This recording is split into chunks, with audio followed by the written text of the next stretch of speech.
io giuro che non capisco perché anche stanno distanti da me. Ma scusa, cosa c'è? Sono alto ma non sono cattivo, eh. Guardate com'è piccolino.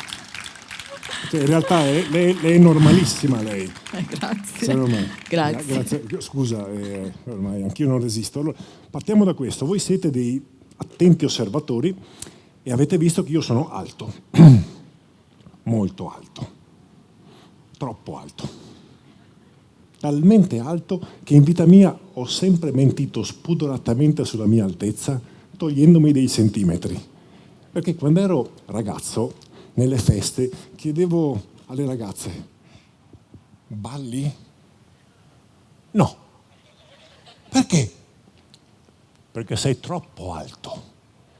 E io finivo sempre in un angolo, in quelle feste, a guardare gli altri che ballavano. Poi però, un giorno a 16 anni, l'ho incontrata. La pallavolo, che è uno sport per gente alta. E infatti stavo benissimo lassù in alto tra i giganti come me. Ora, la pallavolo è uno sport di squadra. 6 contro 6, una palla, una rete in mezzo e si gioca con le mani. Però c'è qualcosa che la rende un po' speciale. La pallavolo è l'unico sport di squadra che per regolamento ti obbliga a passare la palla ai compagni, perché un giocatore non può toccare la palla 2 volte di seguito. Passare la palla ai compagni è l'unico modo che abbiamo per provare a vincere, ed è per questo che nel volley la collaborazione non è una scelta, è un obbligo, un entusiasmante obbligo. E questa cosa ce la ripeteva sempre il mitico Julio Velasco, l'allenatore argentino della nostra nazionale. Era il 1989, Hotel Ritz a Modena, lì iniziava la nostra avventura. Julio Velasco è appena stato nominato commissario tecnico della nazionale e nella prima riunione, tutti insieme, ci sta spiegando per filo e per segno come pensa ad allenarci, cosa si aspetta da noi e alla fine distribuisce ruoli e responsabilità. E fin qua, nonostante le belle e chiare parole dal sapore sudamericano, nulla di così speciale. Quando inizia l'avventura si inizia sempre così, dicendo a tutti quello che vorresti fare. Poi però il buon Julio si prende separatamente. Io me lo ricordo ancora adesso, quell'incontro a 2, io e lui. Caro Sorro, ma tu, per diventare uno dei migliori giocatori al mondo, in che cosa devi migliorare? Agitato come una bestia dico: Julio, io devo essere più bravo a muro e poi più veloce in difesa e anche molto più bravo in battuta. Lui mi guarda serio e mi dice: scusa Sorro, ma tu in che ruolo giochi? E io: schiacciatore. Bravo. E cosa fa uno schiacciatore? Schiaccia. E tu questo devi fare. Schiacciare, schiacciare, schiacciare. Meglio. Sono passati più di 30 anni da quella riunione tra me e Velasco. E io continuo a pensare che consigliare a uno schiacciatore di schiacciare meglio non è proprio un consiglio così geniale. Però mi ricordo anche che io allora 24enne, entusiasta e anche molto confuso, uscii da quell'incontro sapendo esattamente su che cosa focalizzare tutta la mia vita. E infatti, dopo le belle parole di quel giorno e tanto lavoro in palestra, quella squadra iniziò a vincere in fretta, molto in fretta. Campionati d'Europa, World League, Goodwill Game, il primo campionato del mondo. Abbiamo viaggiato in tutto il mondo, giocato in palazzetti giganteschi davanti a tifosi scatenati, a volte osannati, a volte infamati. Tanta popolarità, tante emozioni e tante vittorie. Finché arrivano le Olimpiadi di Barcellona nel 1992.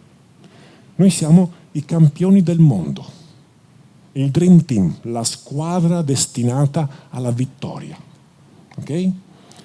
Italia, Olanda, quarti di finale, quinto set. Siamo 16 pari e si finisce a 17. Questo è l'ultimo punto. L'olandese Van der Meulen attacca dalla seconda linea, la palla tocca le mani di Cantagalli, finisce fuori, pam, e cade a terra. Olanda avanti, Italia eliminata per un solo punto. Quando una palla così importante cade per terra, tu non senti più nulla, è tutto ovattato, è tutto confuso. Un istante prima, quando vittoria e sconfitta sono lì davanti a te, alla stessa identica distanza, siamo tutti uguali. Abbiamo gli occhi sbarrati, il cuore che batte e guardiamo la palla che vola. Un istante dopo, quando quella palla cade, c'è chi urla saltando di gioia e chi pietrificato piange, perché la sconfitta è come una pietra nello stomaco. A Barcellona, dopo quella grande sconfitta, c'era un grande silenzio. Lo spogliatoio era silenzioso, i giornalisti erano silenziosi, il grande villaggio olimpico, silenzio. La gioia della vittoria dura un istante, il dolore della sconfitta ti resta dentro molto, molto più a lungo. Dalla vittoria cresce l'autostima e dalla sconfitta cresce il coraggio, ma solo con dura e ostinata fatica, perché la sconfitta ti fa crescere o ti paralizza. Reinhold Messner, il famoso alpinista, racconta che quando stava attraversando a piedi il Polo Sud, nei momenti difficili pensava: cosa posso fare davanti a un infinito orizzonte di gelo e di ghiaccio? Cammina e pensa solo al prossimo passo. Ci sono milioni di passi da fare, ma sono troppi, non potrai sopportarli. La tua unica speranza è fare il prossimo passo, se no ti fermi. E infatti noi, passo dopo passo, siamo ripartiti. Abbiamo ricominciato a vincere altri europei, altre World League, il secondo campionato del mondo in finale contro l'Olanda. Abbiamo continuato a lavorare durissimamente, come dei maniaci alla ricerca della perfezione, che è impossibile da raggiungere, ma che è l'unica che ti spinge a migliorare giorno per giorno. E tutto questo l'abbiamo fatto principalmente per raggiungere il nostro sogno, che era l'oro olimpico. E infatti questa volta, alle Olimpiadi di Atlanta nel 1996, è tutta un'altra storia rispetto a 4 anni fa. Nelle prime 5 partite non perdiamo neanche un set. Nei quarti di finale demoliamo l'Argentina. In semifinale schiantiamo la Jugoslavia, siamo in finale e siamo favoritissimi. Di là c'è ancora l'Olanda, come 4 anni fa. Andiamo al quinto set, l'ultimo, come 4 anni fa, ma stavolta non perdiamo come 4 anni fa per un punto. Questa volta perdiamo per 2 punti. L'oro svanisce, ci resta quella maledetta medaglia d'argento, anche se col tempo, tanto tempo, ci abbiamo fatto pace. Adesso, tanti anni dopo, quell'argento brilla quasi come se fosse un oro. Dopo quella finale persa, alcuni miei compagni hanno avuto la forza, il coraggio, anche la testardaggine, per ricominciare ancora una volta. E un'Italia con tanti giovani atleti ha ricominciato a vincere altri europei, altre World League, altre Grand Champions Cup, ma soprattutto il 3° mondiale consecutivo. Quell'Italia per 10 anni ha continuato a vincere cambiando giocatori, allenatori e lanciando sempre giovani campioni. E per questo motivo, non solo per le tante vittorie, i giornalisti di tutto il mondo ci hanno eletto come la miglior squadra di pallavolo del XX secolo. Io, dopo quella maledetta sconfitta d'argento d'Atlanta, ho deciso di non tenere più la testa nello scatolone, che per noi sportivi vuol dire pensare solo al tuo sport, 24 ore su 24, 7 giorni su 7, tutti i giorni dell'anno. Gli atleti, volenti o nolenti, devono cambiare vita in giovane età. E io infatti da giovane, a 33 anni, ho cambiato vita e ho seguito altre strade. Il giornalismo, la formazione, il teatro, che mi danno l'opportunità di raccontare la storia e la passione per il mio sport. Però nel momento stesso in cui ho smesso di giocare a pallavolo, ho smesso anche di fare l'unico sogno ricorrente della mia vita. Palasport, partita di pallavolo, c'è il pubblico e io non lo vedo. L'unico oggetto che vedo è una palla bianca, bianchissima. Quella palla viene verso di me, prendo la rincorsa, salto più in alto possibile, schiaccio la palla più forte possibile che parte velocissima, passa vicino alle mani del muro avversario, sfiora l'asta bianca e rossa e va veloce verso la riga. Palla bianca, riga bianca, sempre più vicine, stanno per baciarsi quando all'improvviso il bugger di un atleta senza volto impedisce quel bacio e la palla bianca rimane in alta, sospesa. E poi di nuovo la palla verso di me, prendo la rincorsa, salto, schiaccio, palla bianca, riga bianca, più vicine, si toccano, è fatta, e questa volta no. Una mano, solo una mano, impedisce il bacio tra la palla e la riga. E comincia la paura.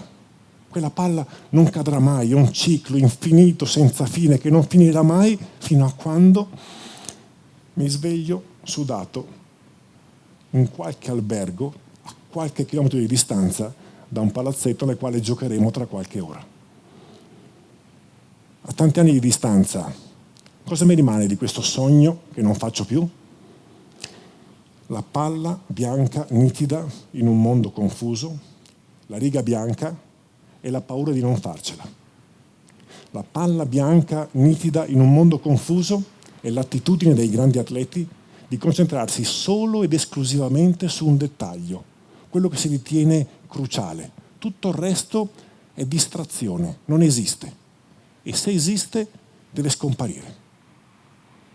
La riga bianca è il limite che divide. C'è una riga che decide se hai fatto bene o se hai fatto male, se è dentro o se è fuori, se vinci o se perdi. Per la verità, qualcuno prevede anche il pareggio, ma la regola base nello sport è che solo uno vince. E se tu non vinci, perdi. Nessuna mediazione, nessun compromesso. È come se non bastasse. In base al risultato, valuti quello che hai fatto. Hai vinto? Bravo, hai fatto bene. Hai perso? Mi dispiace, è tutto sbagliato, è tutto da rifare, come diceva il leggendario Bartali. La paura di non farcela è come una colla potentissima che si sta asciugando e pian piano inizia a bloccarti e tu senti che arriverà ad immobilizzarti. La paura è umana, la proviamo tutti, anche se la chiamiamo con nomi diversi, pressione, tensione, stress, però lo sport può aiutarti a riconoscere i segni della paura e scoprire che non arriverà sicuramente ad immobilizzarti. E questo perché in ogni partita alleni il coraggio. Questi 3 segni di un sogno che non faccio più sono 3 attitudini sviluppate nel mondo dello sport. Io da giocatore, sinceramente, pensavo che pensare solo alla palla, dividere il mondo in bianco e nero e non avere mai paura fossero valori universali. Adesso però, che non vivo più solo dentro un campo di pallavolo, credo che nessun valore lo sia in assoluto se in relazione al suo contrario e che la vita sia una faticosa convivenza con l'ambivalenza dei sentimenti, delle emozioni e dei pensieri. In fondo, come puoi fare a distinguere l'iperfocalizzazione da un'attitudine maniacale, da un'ossessione? Come puoi pretendere che una riga bianca divida il giusto dallo sbagliato in un mondo dalle 1000 sfaccettature?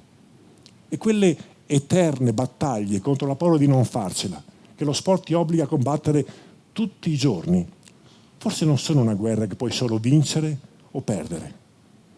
Io credo che in fondo queste eterne domande che lo sport ti regala tutti i giorni ci possono aiutare a identificare un po' meglio il punto in cui siamo, nel pendolo della vita che continua ad oscillare tra bianco e nero, giusto e sbagliato, bene e male.